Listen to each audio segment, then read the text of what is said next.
Hello, I'm Brian Fitzgerald, the Golf Doctor, and today I'm going to talk about common chipping mistakes. So the last few weeks we've been talking a bit about chipping, we've been talking about how to improve your shot selection and also how to get the ball closer to the hole. So today I'm going to talk to you about the mistakes that I see most people do. So you can learn a lot just by not doing these things. So I'd be interested to see how many you actually do of these mistakes. So the first one is people tend to chip with too much loft on the club. So the common link between most bad chippers or poor chippers is that they chip with lob wedges and sand wedges and pitching wedges. I would try and avoid those clubs if you can at all costs. You need to have a very high skill level to be able to do that, and even then I wouldn't do it very often. So you only do it when it's required. You don't do it as the norm. So I would be trying to use a lot less loft. So it's just start by banning anything with the word wedge in it, and I think you're going to find you're going to get a better result. The problem with using too much loft is that the ball doesn't run very much, and it's called a chip and run.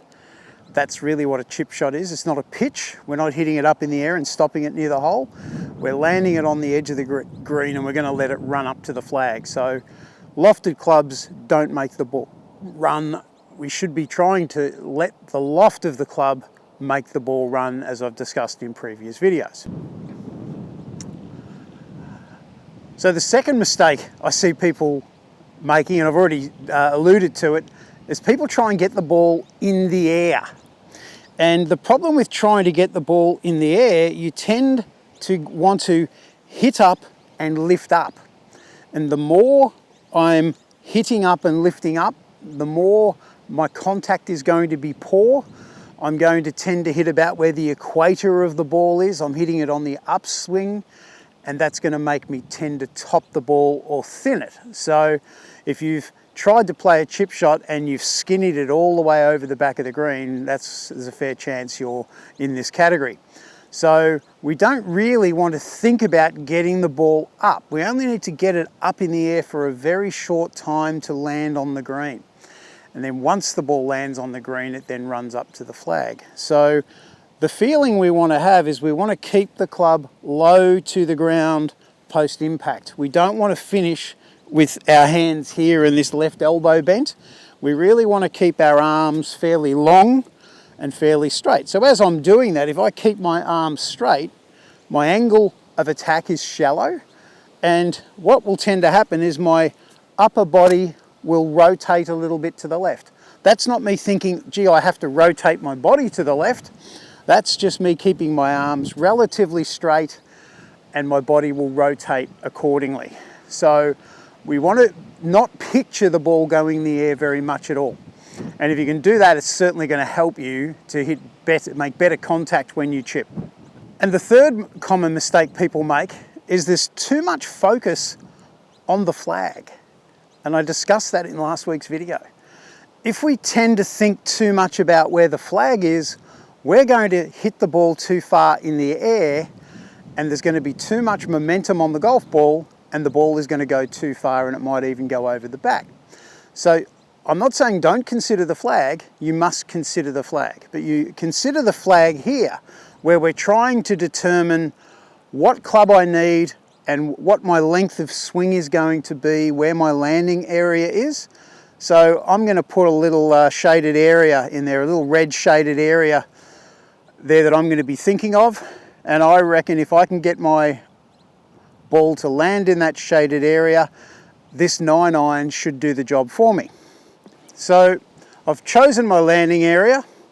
I now just think about what length of swing I need to land on my landing area, and then the 9-iron will make the ball roll the right amount. So this breaks a little bit right to left, so I've got to just make sure that my little target is a little bit right of the flag. Let's see how I go.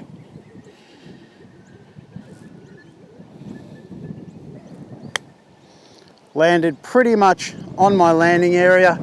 Took a little skip, so it's come up a bit short, but I landed it on my landing area. So I could have said, well, it wasn't a bad shot. I could have finished closer. I chose the wrong club. Maybe an 8-iron would have been better. But you get the gist. Ignore the flagstick, think about your landing area, and you're going to get a lot better result. So the fourth common chipping mistake I see is that people are using swings that are far too long for the job at hand. And that all gets back to people using too much loft. The more loft you use, the longer the swing has got to be. So there's nothing in the way here. It's a little bit of longer grass, but I wouldn't call it long. I could certainly putt from here and that wouldn't be a bad option. But if I chip with, say, a 5-iron, or as I quite often recommend, a hybrid, I think hybrids are great. But if I'm using a hybrid, I don't want to land this on the green anymore. I just want to land it just short. But the fact that I've got not much loft, I don't need very much swing. Certainly less swing required than what I was just using with my 9-iron. So if I just hit this 5-iron, just aim it out to the right, just a tiny little swing, and you see the ball rolling up there, and that's a pretty good result. Shorter swing, it's easier to do, and much better result. So keeping it along the ground I think is better. Less loft equals shorter swing. The shorter the swing, the less things can go wrong if you want to think of it that way. So that's another reason to be using less loft on clubs. And the fifth common chipping mistake I see is people have poor chipping rhythm. It's actually a little known fact that your chipping rhythm should match your putting rhythm. So I see a lot of people out there with a very quick backswing and then they try and decelerate to try and compensate for the faster backswing. Or I see people say, oh, you've got to accelerate through the ball. So they have a slow backswing and then a really fast follow through. I just like to think of it as being very similar to the putting stroke. It's a 2-to-1 ratio basically. So if the backswing takes 0.6 of a second on your putt, it should take 0.6 of a second when you chip. The downswing should be 0.3 of a second when you putt, if it's 0.6 going back. If it's 0.6 going back when you chip, it should be 0.3 in your downswing as well. So try and develop that nice 2-to-1 ratio. So we want a nice rhythm. What might be a good idea is to actually have a few putts. Have a few putts from here and then get your chipping club out. So I'll get that 9-iron out again and we'll try and play that shot that I was going to do before. So you don't focus too much on the technique, it's more about the rhythm. It's that nice 2-to-1 ratio. So if I hit with that 2-to-1 ratio, landed pretty much where I wanted to, just a little bit far, not a bad result. Nice rhythm. Swing rhythm is really important, whether you hit a driver, iron, chipping, bunker shots, pitching, putting, everything. So really focus on that swing rhythm and the timing, and you'll definitely get better results. And the sixth common mistake I see people make with their chipping is they get their hands too low.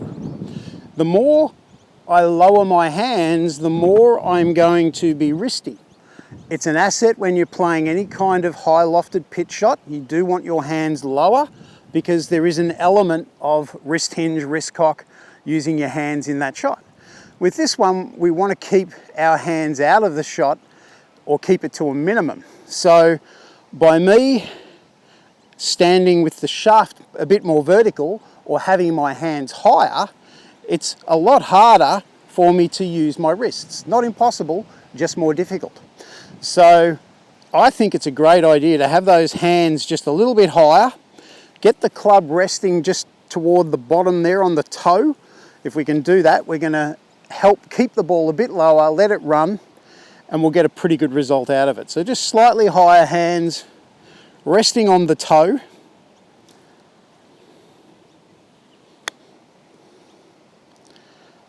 Hit that a little thin, but you hit it thin to win. You don't want to hit it chunky, you don't want to hit it fat. Reasonable result from there. So if we can implement those 6 things or avoid those 6 things, we could say, we're going to get the ball closer to the hole, get better results, lower our golf score, and this is in the area of what we would call low-hanging fruit. It's actually pretty easy to make these changes. particularly the first few where we're really just using a different club. We're not thinking technique at all. So let me know how many of these you suffer from. I'd be really interested to know. And just leave a comment or send me an email. Thank you for letting me help you with your golf. I'm Brian Fitzgerald, the Golf Doctor, and I look forward to seeing you in my next video.